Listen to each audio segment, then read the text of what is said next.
Selamat petang saudara-saudara sekalian.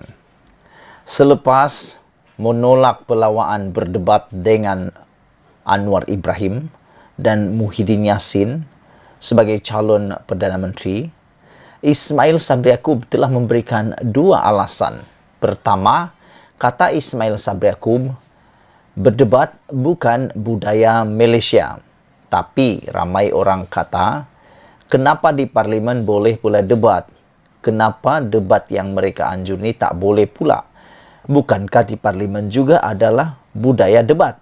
Jadi kalau macam itu, yang di parlimen itu apa? Bukan debatkah? Itu persoalan mereka.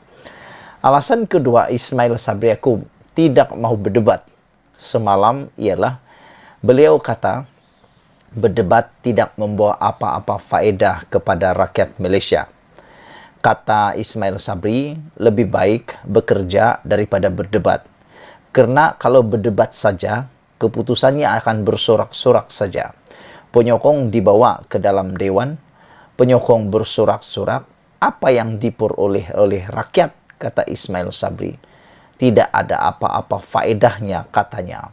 Tetapi, netizen dalam serangan balas mereka kepada alasan Ismail Sabri itu, mereka kata, sekurang-kurangnya dalam pilihan raya ini sudah satu budaya untuk menjanjikan dan sudah menjadi budaya untuk menonjolkan idea-idea bernas mereka. Memang dalam PRU belum tentu apa yang dicakap itu dilaksanakan, tetapi sekurang-kurangnya adalah harapan apa yang mahu dilakukan kalau dia menang. Itu yang diberikan alasan ataupun serangan netizen terhadap Ismail Sabri Yaakob terhadap jawapannya yang mengatakan tidak ada faedah berdebat. Bagi mereka, tujuan debat itu ialah mahu mengetahui siapakah bakal Perdana Menteri yang mempunyai hujah, yang mempunyai idea, yang mempunyai kemahiran berkata-kata, dan juga kemahiran untuk berbincang. Kerana kata mereka, ada juga yang menulis, sebagai seorang pemimpin negara, mestilah mempunyai kemahiran untuk menarik perhatian, mempengaruhi orang, kerana ia juga akan diguna pakai dalam diplomasi dengan negara-negara lain dan juga dengan pelabur-pelabur yang lain. Itulah alasan netizen. Tapi yang mengejutkan lagi ialah tidak puas dengan dua alasan itu, Ismail Sabri tampil pula memberikan keputusan muktamad yang mengejutkan kita semua.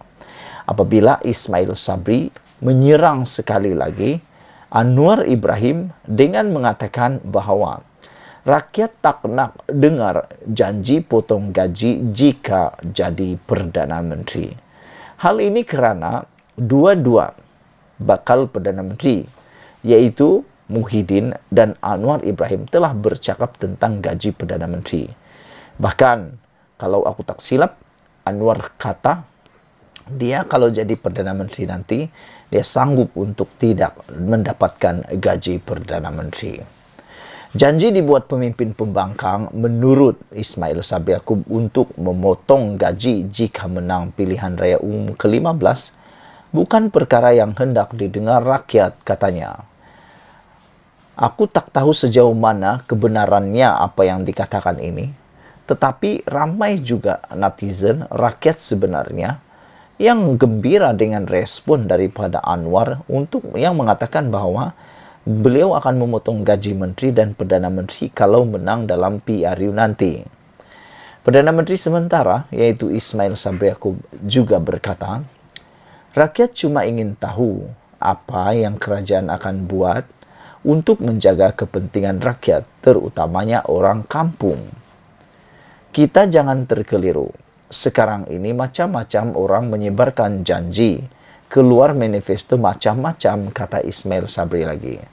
Sekarang ada janji baru, Perdana Menteri tak payah ambil gaji. Orang kampung puan, orang kampung bukan nak dengar. Orang kampung bukan nak dengar ambil gaji tak ambil gaji, kata Ismail Sabri. Orang kampung nak dengar apa yang boleh kerajaan buat untuk kepentingan orang kampung. Kalau dia tak dapat gaji, orang kampung susah, harga getah turun, kerajaan tak buat apa-apa pun. Yang orang kampung nak dengar perancangan kerajaan untuk menjamin kehidupan mereka. Katanya ketika berucap pada Majlis Pekebun Kecil Makmur Keluarga Malaysia di Beira hari ini. Ucapan itu dipercayai merujuk kepada janji dibuat Presiden PKR, yaitu Anwar Ibrahim ketika berucap dalam Konvensyen Pakatan Harapan di Ipoh pada 20 Oktober lalu. Anwar yang juga pengerusi PH dilaporkan berkata, dia sedia untuk dipotong gaji dan allowance sebagai Perdana Menteri jika diberikan mandat pada PRU 15 ini. Dia berkata perkara itu tindakan pertama yang akan dilakukan sebaik diumum menjadi Perdana Menteri yang ke-10. Saya beri jaminan di sini, kata Anwar, kalau diizin Allah pada 20 hari bulan November, saya dinobatkan sebagai Perdana Menteri. Pertama saya lakukan adalah potong gaji dan allowance Perdana Menteri. Kerana kalau keadaan ekonomi seperti sekarang, saya tak sanggup ambil gaji Perdana Menteri. Rakyat hidup susah, derita dengan upah yang rendah, kemudahan anak-anak tidak terkawal, dan kesehatan tidak terurus, katanya. Ismail Sabri dalam pada itu berkata, kerajaan hari ini tidak pernah berjanji bulan dan bintang seperti orang lain. Kita membentangkan bajet terbesar dalam sejarah pada 7 Oktober lalu dan ia adalah untuk rakyat. Oleh orang lain, kalau ambil alih kerajaan ini, tak tahu bajet apa yang mereka akan bentang. Tapi kalau Barisan Nasional terus diberikan mandat dan jika dengan izin Allah, saya terus kekal menjadi Perdana Menteri, saya akan pastikan semua yang kita bentangkan dalam bajet itu akan dilaksanakan, kata Ismail Sabri Yaakob lagi. Wow. Jadi apa yang dikatakan oleh Ismail Sabri Yaakob ini? Dia kata, rakyat tak nak dengar janji potong gaji jika Perdana Menteri jadi Perdana Menteri. Kata Ismail Sabri, janji dibuat pemimpin pembangkang untuk memotong gaji jika pilihan raya umum 15 bukan perkara yang hendak didengar rakyat. Sebenarnya ramai juga rakyat yang mau dengar perkara ini. Perdana Menteri sementara itu juga berkata, rakyat cuma ingin tahu apa yang kerajaan akan buat untuk kepentingan rakyat, terutamanya orang kampung. Kita jangan terkeliru sekarang ini, macam-macam orang menyebarkan janji, keluar manifesto macam-macam, kata Ismail Sabri lagi. Yalah, betul lah, aku setuju. Apapun parti politik itu, pada zaman pilihan raya ini, macam-macam janji ditabur, macam-macam manifesto ditabur, dan macam-macam juga yang tak ditunaikan. Itu pasti. Malaysia kita punya, kita jumpa lagi. Bye-bye.